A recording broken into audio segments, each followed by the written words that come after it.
are listening to the most original talk radio station anywhere. We are LA Talk Radio at latalkradio.com.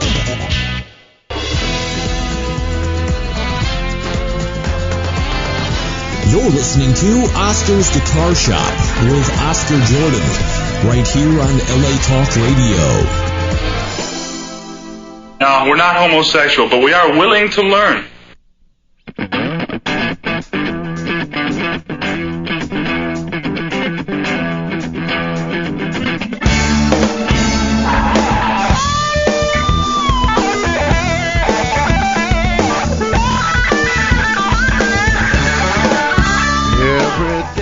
Greetings and salutations. Welcome to another episode of Oscar's Guitar Shop. I'm Vintage Guitar Magazine contributing writer Oscar Jordan, and I am burdened with glorious purpose. Can you dig it? Can you dig it? Can you dig it? Yeah, thank you very much. I'm glad you guys showed up today. Wow, so many people. Wow. And open-toed shoes and strange shirts. Yes, look at that guy with the bowling shirt on. He must be a blues fan. Hey, thank you so much for coming out. It's really, really cool to be here, and I'm glad to be here. I'm glad to be anywhere, actually. This is Oscar's Guitar Shop. We got a great, great guest, and you are going to be engorged. Your whole body will be filled with blood because we have some very cool stuff to talk about on the show. But before we get to that, I'd like to give a shout-out to Steve Heller. Yes, I'm giving a shout-out to Steve Heller. I'll tell you why I'm going to do that. Because Steve Heller gave money through Oscar's Guitar Shop. He likes the show. He's a fan of the show. He sees the vision that Oscar Jordan has, and he supported the show with his ducats. He took money out of his wallet. He went to oscarsguitarshop.com, pressed the donations to the show button, and he gave hard. Yes, he gave hard because he's a believer. He believes in guitar and bass, and I happen to know him. We call him Dr. Panzerfaust, and actually we're kind of close friends. We were the first ones in on the Normandy invasion. The night before, we dove in. He's Jewish. I'm the black guy. Chitlins, Rugula. We had a good time. We fought the Nazi threat and fought for freedom. Thank you very much. I'm glad, Steve Heller, thank you, man. Thank you. You too can give. You can be a helper. You can be like Steve Heller. You can. What you want to do is you want to go to Oscar's Guitar Shop, click donations to the show, and then sell your children into white slavery and then get the money back because I need all the help I can get. Oscar's Guitar Shop is powered by True Tone Music. Visit them at truetonemusic.com, making your music come to life. Also, Mojave Ampworks. Visit the Oasis of Tone at mojaveampworks.com. Find out what Peter Frampton, Billy Gibbons, and George Lynch are talking about. mojaveampworks.com. And now, it's time. He may not be Mr. Right, but he is certainly Mr. Smooth.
Nili Brosh is a 7-string guitar-playing sensation who is the envy of the entire guitar community.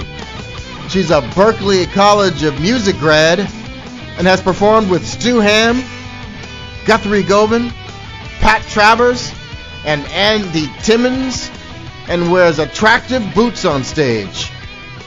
She's done time in all-girl Iron Maiden tribute band, the Iron Maidens, and in 2010 she released her first solo album, Through the Looking Glass. She also joined metal fusion heavyweights Virgil Donati and Tony McAlpine in the Seven the Hard Way band, and joined McAlpine on tour in support of his 2012 release, Tony McAlpine. Nili Brosh is a supernatural force with epic skills to be reckoned with and plays guitar with authority and passion beyond her years. Ladies and gentlemen, it is my great pleasure to introduce to you Nili Brosh. How are you doing? Yes. I told you, wasn't that a great introduction? That's amazing. Now I have to live up to that. Don't you feel special now? Yeah, I do. I really do. Thank you so much, Oscar. Welcome to the show. I'm so glad to have you here. Thanks for having me, man. How's things going? Very good. You actually caught me in the middle of a recording session, so I'm taking a break just for all you wonderful people. But yeah, it's going really well. This record's almost done, or I'm almost done recording, which will make me very relaxed once it's all done. So, getting there. Wow. So how far are you into it? Are you got basic tracks done, or where are you at in that? I'm almost done. Oh, wow.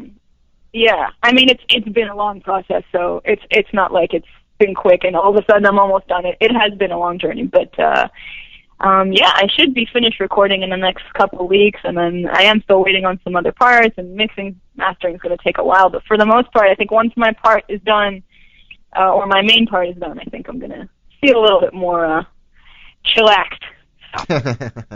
It's important. You got to have some balance. You got to have your stressed out freak out, and then your chillax.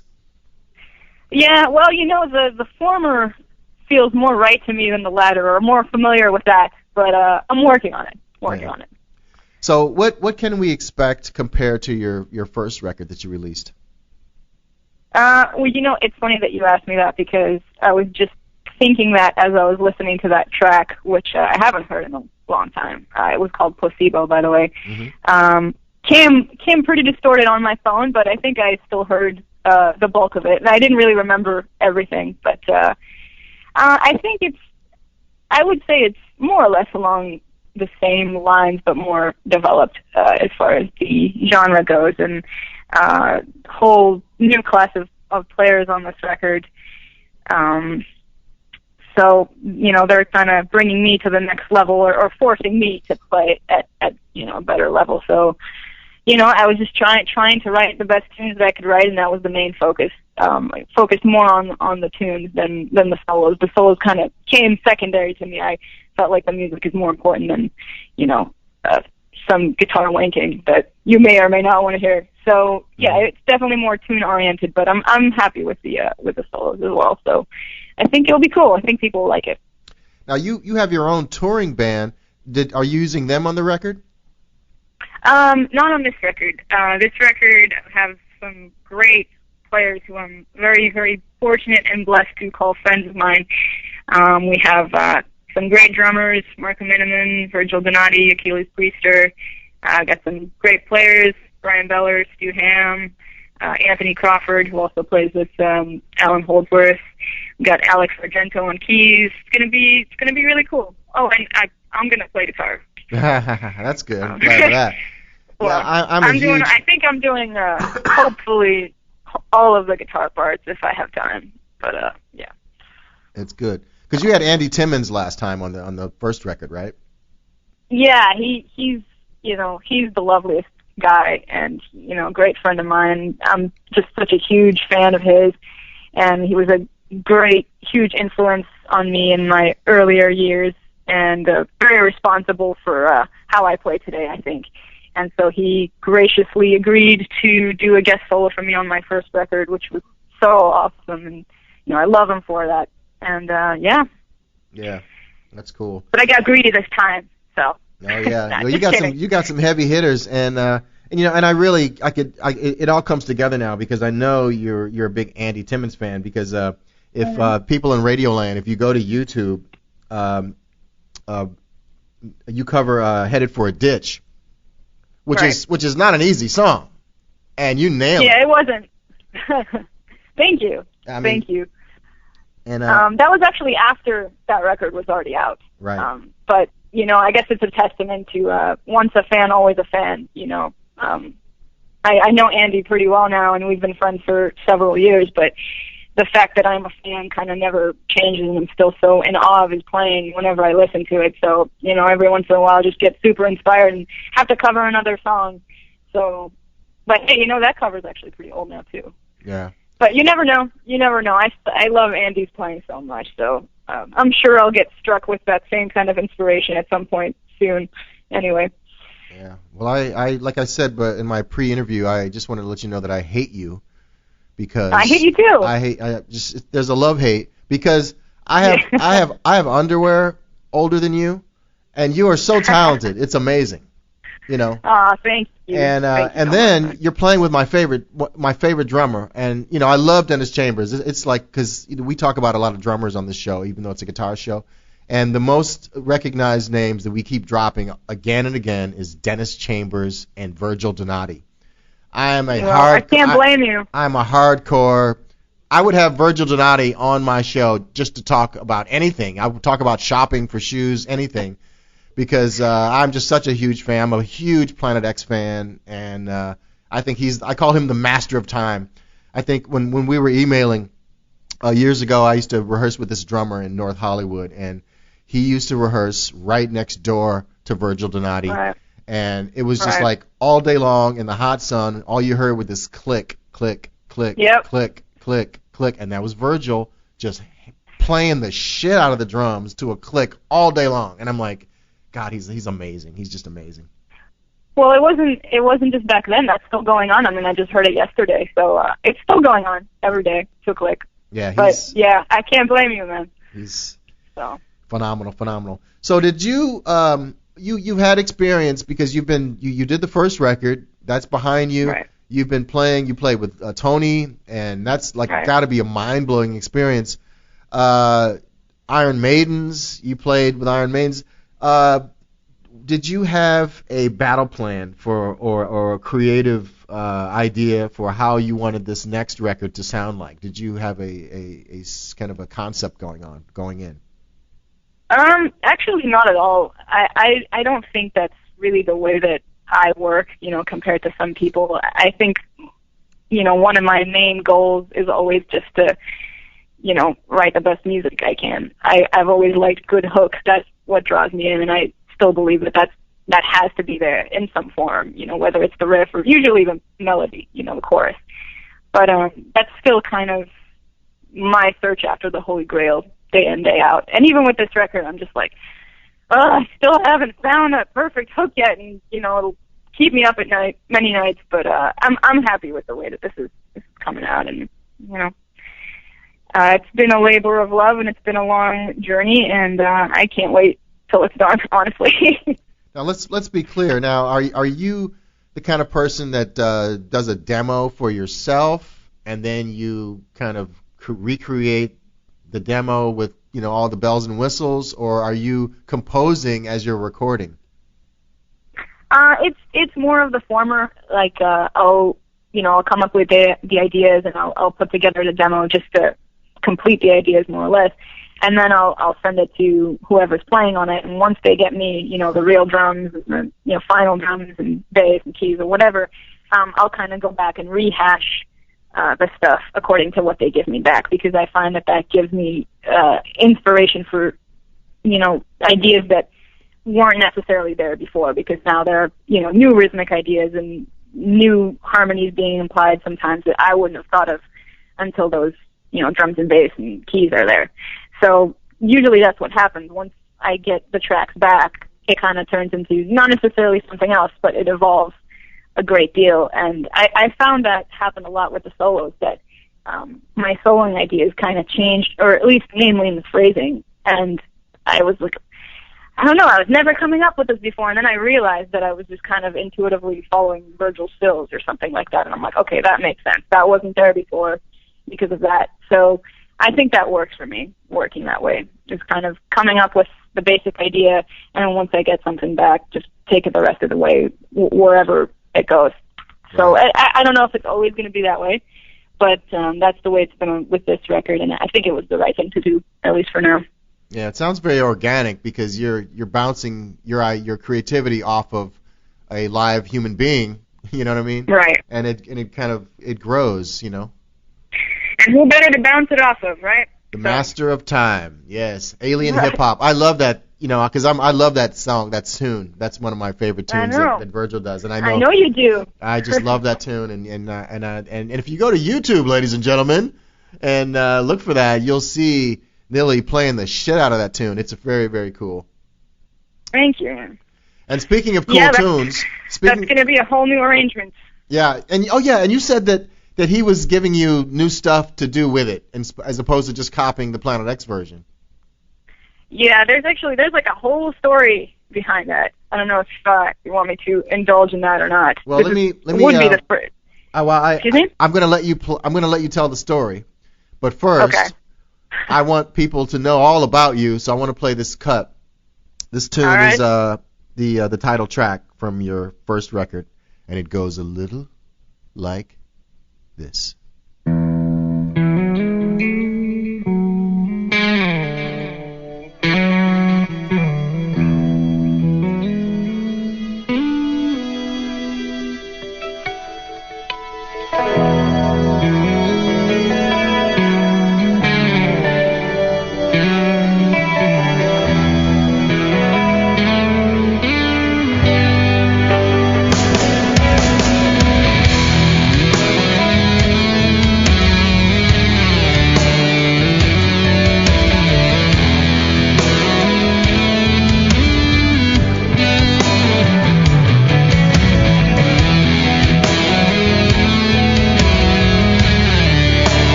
God. Wow. That was so epic. Wow. Very intense. My mind is blown, and I have a long gray beard now, and I feel like I've just been given the 10 Commandments, and now I must preach and talk to Edward G. Robinson and say, so where's your God now? See? Yeah. That was pretty cool. Nice harmonies and legato, serious legato going on. Wow. Man. Thanks. It sounds quite old to me. But, I know. You're used to it. It's kind of nice to hear it again. I never listened to this stuff, so. Well, totally awesome. Now, but we have to get to the cool thing. I want to hear your Virgil Donati story. Well, okay. I mean, I don't know if it's really a great story or not. It's just just the way it happened. Well, I think it's a cool story. But it's the idea that he decided to give you an alternate version than what people know. Right. Well, slightly. I mean, yes, there was this whole sort of evolution to it. So basically what happened was I joined Seven the Hard Way in beginning of 2011 with Tony and Virgil and Mark Bowles. And in the set, other than, the record that band had put out the year before, it wasn't long enough for a 2-hour set, of course, so, they had some songs from their back catalog in the set, and Alien Hip Hop was one of them. I actually had to also audition with that song for that band, which was quite the frightening thing, seeing as I had just met the guys that day. But that's a different story. So anyway, I have a tendency to go on these tangents every once in a while, so I'll try to stop myself from doing that. But in any case, so, that song was in the set, and Tony and I were playing guitar, and he was playing keys some of the time, but we didn't have a keyboard player in the band or anything. So all the parts of the song had to be covered by 2 guitar players. And, it's not really meant for 2 guitar players. And so, I had originally learned what is the rhythm guitar part on, the Planet X version, whatever, but there was no one to cover the chords on top of that. So they kind of asked me to play the chords, and I was just kind of like, I don't know if I can. It seemed very confusing to me in the beginning because I didn't really understand how the tune worked at the time. But I kind of had to go in it and learn how to do it, and so it kind of quickly became the situation where I had to cover so many different parts of that song just to make up for the lack of keyboard player. And Virgil kind of worked it out with me and, showed me how the whole thing works, and all of a sudden it clicked and I understood, and I was like, okay, this is actually, well, it's not simple, but it makes sense. And once you get it, it's just like, okay, this is totally logical, and there's a method behind it. It's not just the craziness that it sounds. So, we kind of played it, and when I went home after rehearsals, I lived in Boston at the time, so went back home for a couple of months, and I was just looking at the tune. I got kind of addicted to playing it a lot. And I was looking at the, the chords versus the rhythm guitar part. And for those of you who don't know the song, it's basically this, rhythmic line with chords on top of it. And it doesn't really sound like they go together, but they're, they are on certain parts of the beat in the measure. So having to play both the separate parts, I was just kind of looking at it and thinking, there's got to be a way to put this together. And so I actually figured out a way to play both the line and the chords at the same time on guitar, which I thought no one's ever really done before, but I wasn't sure, and I was like, maybe this will actually work out. So I told Virgil about it, and he was just kind of like, really? No one's ever done that before. Why don't you send me a video? And so I kind of tracked something really quick and sent it to him. And, he thought it was great, so it was his idea a couple days later on, why don't you put it on your record? And I'm like, really? Okay, but, that means you'll have to play on it. So that's kind of how the whole thing came about. And when, when he finally did the drum part, he brought it to me, and he's like, there's some new surprises in there for you.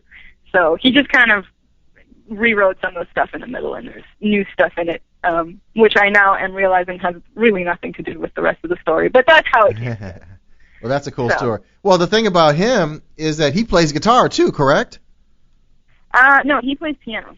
Right, but I mean, I heard that because I heard he's like a multi-instrumentalist. He's not he's not like you on guitar, but he can get around the instrument, like piano, guitar. He could, he can discuss musical ideas and instruments and things like that. He's a total amazing guy. I mean, and that tune is it's out of the box.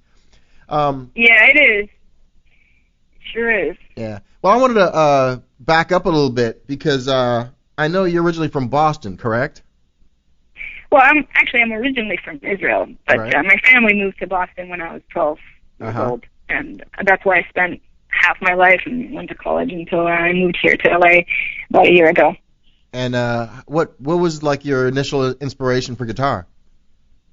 My brother Ethan, who I believe was on your show last week. Yes, he was. We had a good time last week. Yeah. So he was like, you saw what he was doing and you got into it, huh? Yeah, I mean, I always loved music, and there was always music in my house growing up, having older brothers and stuff, and I had bands that I liked, and he showed me a lot of music as a kid that I probably wouldn't have discovered otherwise. But as far as playing guitar, sure, he was my big brother, and I wanted to be like him, and he played guitar, and it was cool, and I loved music, so it made sense, and, Wow, that's very cool. Guess that's how it came together. Were there any specific kind of music artist bands that kind of sparked your interest aside from what he showed you? I mean, it wasn't aside from what he showed me, but like the band that really got me into it was Extreme. Nuno Betancourt, like I love that, and I probably wouldn't have heard of that without him. But that was probably the single band that really got me into like, wow, this rock stuff is pretty cool. I want to play electric guitar.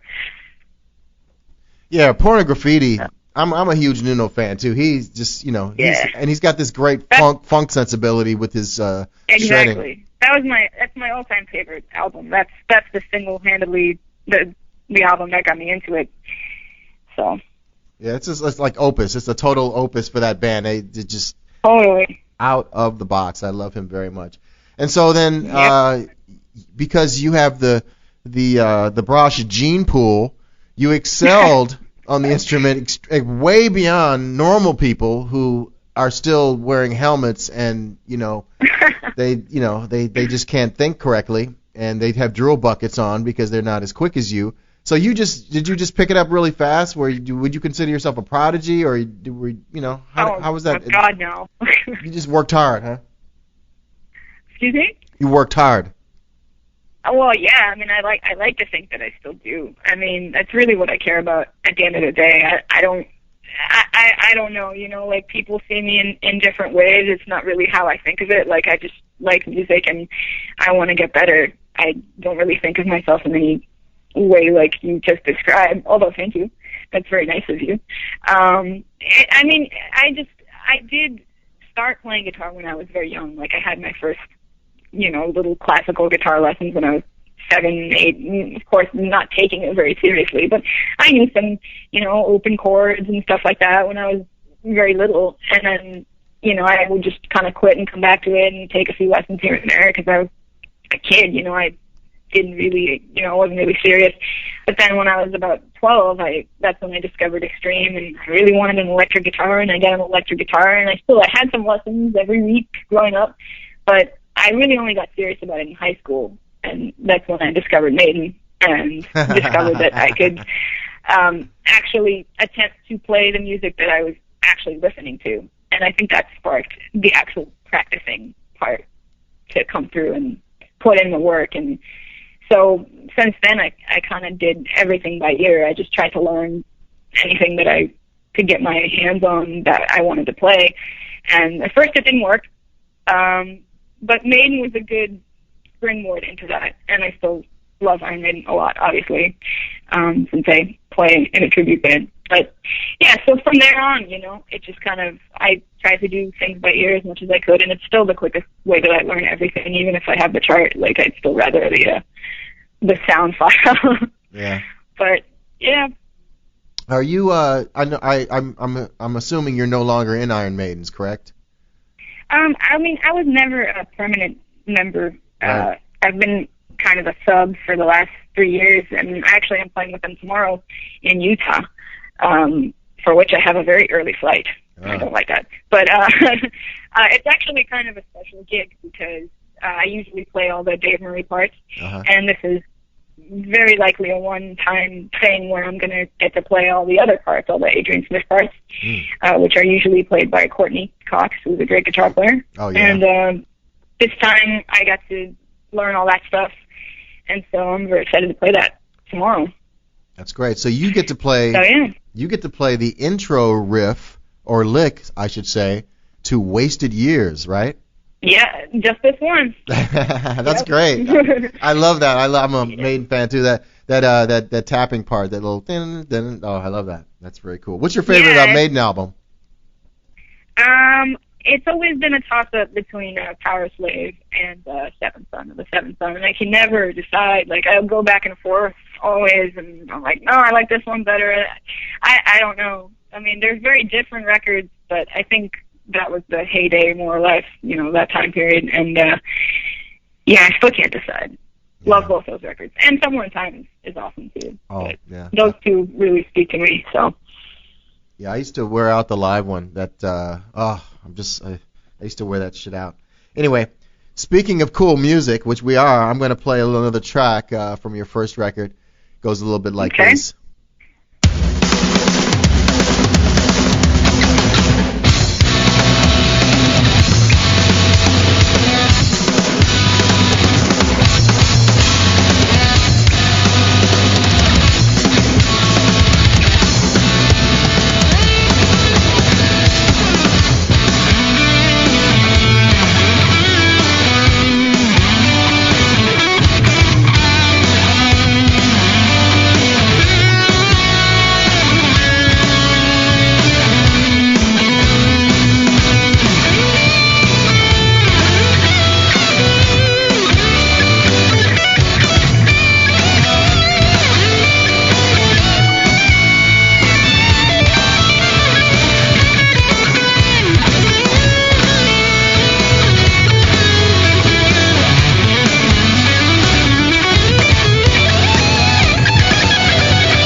True Tone Music is a virtual candy store for guitarists and bass players.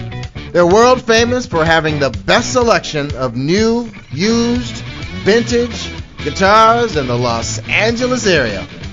Located at 714 Santa Monica Boulevard in the city of Santa Monica, True Tone Music offers the widest selection of exceptionally high-quality guitars and basses.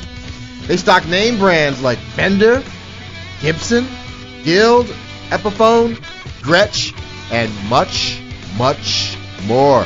It's where the top names in the music industry shop for guitars, basses, amps, boutique pedals, and accessories.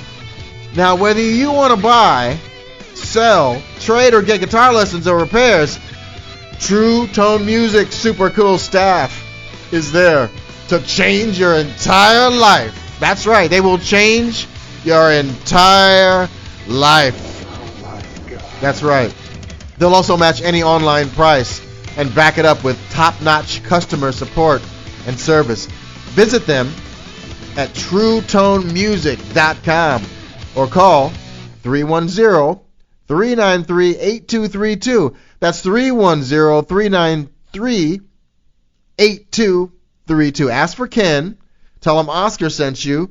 And maybe, just maybe, they'll have an Ibanez Prestige 7-string in their collection, and they'll be able to say, hey, you know, Nili plays one. Maybe you should too, you know, because it's a cool guitar. That's the guitar you're using, right? Like when you have like two basic 7-strings you're using right now. That's one of them, correct? Yep, the other one's a premium. But you really sold me on that, and I think I'm going to go down to that store and ask for one. You need to go down to True Tone Music and say, hey, Ken, help me out. I need some 7-strings. You know, help me out. I need to get that lowness. I need to get that Tony McAlpine lowness, that low notes. Because when Tony McAlpine goes low, he goes low because there ain't nowhere to go after you go so low. Yeah, Tony's great. He was on the show as well, and he's amazing. And that's where I found out about you, because he was bragging about you, and so I had to have you on the show. So I'm dying because I have been in some perilous auditions in my life where I lost body weight and grew gray hair and sweated profusely. You had to audition for like one of the baddest metal fusion guitar players in the universe. What was that like to audition to get into his band? Well, I hate to disappoint you, but I auditioned for Seven the hard way, and then Tony actually offered me the other gig. So I didn't have another audition, thankfully, because that was stressful enough the first time. But honestly, you know, I had met him like once before that one audition, and you know, like it's not like I really felt like I knew him or anything, but even just talking to him on the phone like before, like, he was just so nice.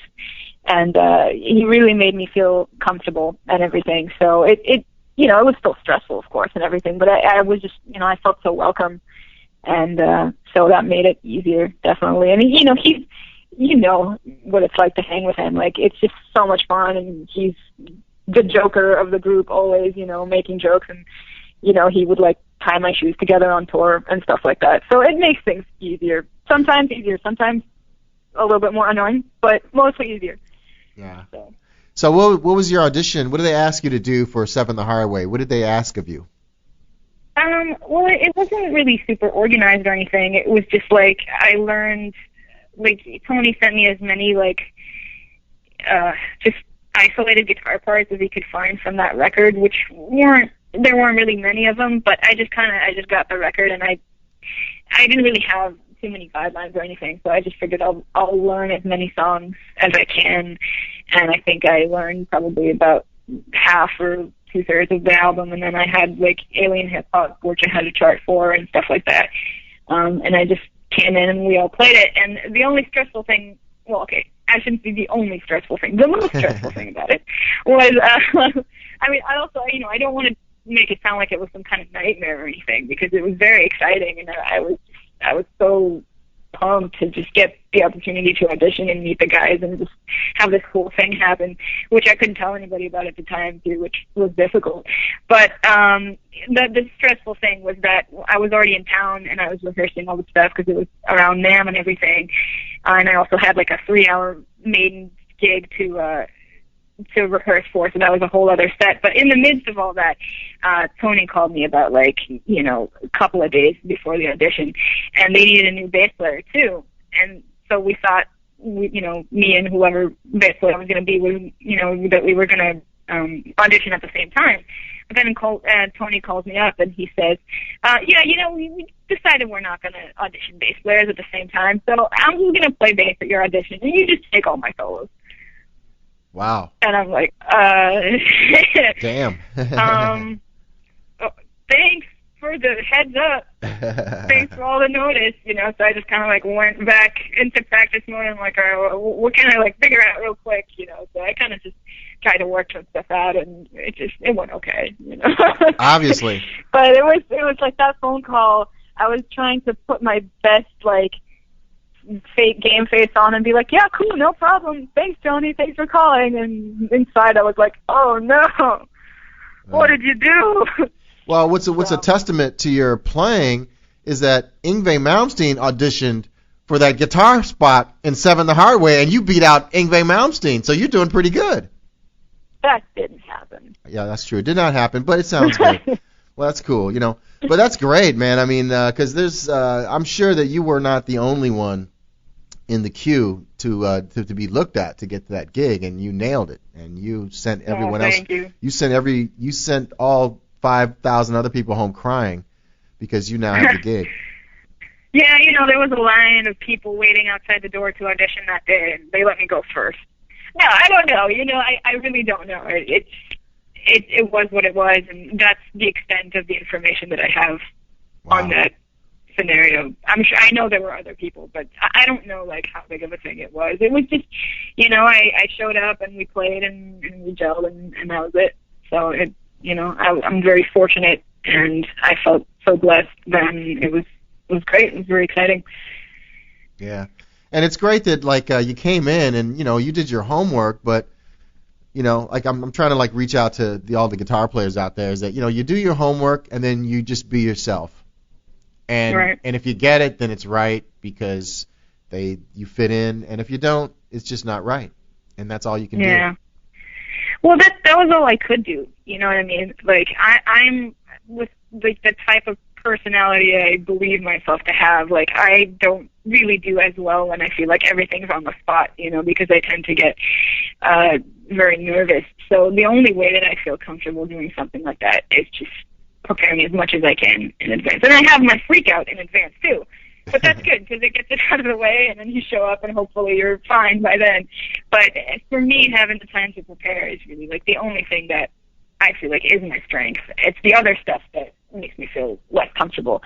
So doing my homework, so to speak, and learning as much of the music as I could, it's kind of like the only thing I know and the only thing I feel like you can really do at an audition like that. So. And it's really the only thing you have control over. Excuse me, what was that? It's really the only thing you have control over is how much work you can put into the, because subjectively, if they're sitting watching you, you have no control over them, but you know about your homework and you're playing, Yeah.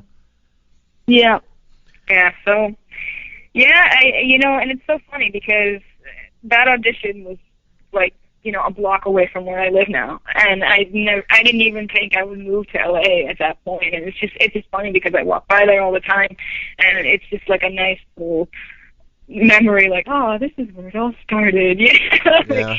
But it's nice. It's nice to think that, because I never would have thought.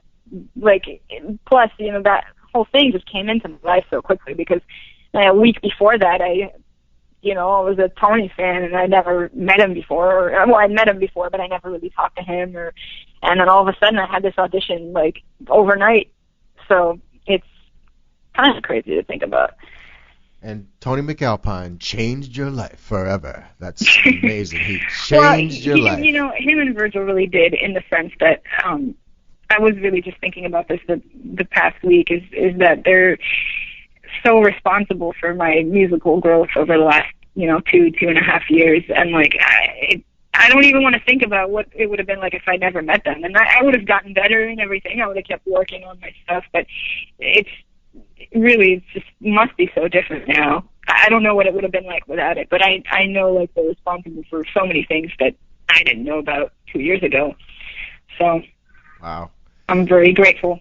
That's great. Now, I know that I was reading, because I'm a researcher and stuff, being an illustrious writer for Vintage Guitar Magazine, but you started playing the 7-string when you joined Tony's band, and you had not before then, correct? Right. And so you're playing those. What else? What kind of amp rig are you using right now? Well, I have the PV-JSX, which is my main head, and I like it a lot. I have the same. I have that head as well. So you know. I do know the magic. You know, the only drawback of that head is that it weighs like half of me, and so if I have to carry it somewhere, I really hate my life at that moment. But other than that, I love it, and actually all the leads on my new record, pretty much all the leads are going to be done with are being done with that head, and it's sounding great in my opinion. So yeah, on the Tony McAlpine tour last year, we used the Hughes and Kettner core blades, which he endorses, and they also sounded awesome. And I really like those amps because it's a tube head where it's got a MIDI controller and you can program all your sounds, and we have effects on the heads as well. So it's just so much easier, without pedals or anything, just having everything worked out for every song, like before the tour, and just memorizing that. And there's no pedal dancing at all. It's great. Like I got so good at switching sounds because it was easy, and so that part was really flawless. And the other great thing about those heads is that you can store all that information on a flash drive. So, you can just save all your sounds, and if you get to a gig somewhere else and they give you the same heads, you pull them brand new out of the box, and you just take your flash drive, stick it in the back, and download all your sounds back, and you don't need to dial anything in because it's already saved for you, and that's amazing. So, and it really works. I've done it. So that part was it just made touring so easy in that sense because it was reliable, and I knew that I didn't have to worry about it, and Wow. You just tweak it a little bit to the room every night, and it worked out. So I missed that. That was nice. That's very cool. Well, hey, we're at the end of the program, and I wish we had like 4 hours to talk about this, but we're at the end now. Thank you. I want to thank you so much for coming on the show. It's very great. Thank you for having me. And I hope you can come on again one of these days. I want to talk about with your album once it's out so I can check it out. That's our show. I would like to thank our special guest. She's a wonderful woman, Nili Brosh.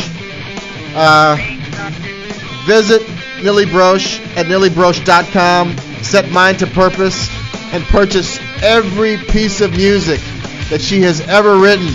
Check her out. She's amazing. She's on YouTube everywhere. Iron Maidens. That's it. We'd like to thank our sponsors. True Tone Music at truetonemusic.com, making your music come to life. Also, Mojave Ampworks. Visit the Oasis of Tone at mojaveampworks.com. Find out what Peter Frampton, Billy Gibbons, and George Lynch are talking about. mojaveampworks.com. Go to oscarsguitarshop.com if you'd like to show your financial support for Oscar's Guitar Shop, the program. Tune in next week when we have as our guest guitar icon and author, Yngwie J. Malmsteen. Take care of yourselves. Be nice to each other. See you next week. Same bat time, same bat channel.